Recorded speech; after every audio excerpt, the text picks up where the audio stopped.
রাত ৯:৪৫। ছোট্ট শহরের স্টেশন। বেঞ্চে একা বসে আছে সুবীর। হাতে ফোন, আরেক হাতে পুরনো একটা চিঠি। চিঠির উপরে লেখা তিথি। সুবীরের চোখ ভিজে আছে। 4 বছর আগে বৃষ্টি ভেজা সন্ধ্যা। তিথি ছাতা আনেনি। সুবীর ছাতা বাড়িয়ে দেয়।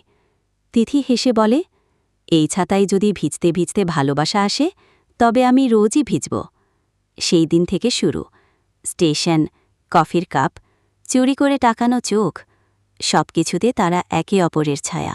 কিন্তু ভালোবাসা সহজ নয়। তিথির বাবা বদলি হলেন অন্য শহরে। চলে যেতে হলো তাকে। তিথি বলেছিল, একদিন আমি ফিরব। যদি ভালোবাসা সত্যি হয়, তুমি তখনও এই স্টেশনে থাকবে, শেষ ট্রেনের আগে। আজ 4 বছর পর সুবীর ঠিক সময়ে এসেছে। ট্রেনের হুইসেল বাজছে। তার বুকের ভেতর অস্থিরতা। যদি সে না আসে, যদি অপেক্ষা বৃথা হয়। ট্রেন থামল। মানুষ নামছে।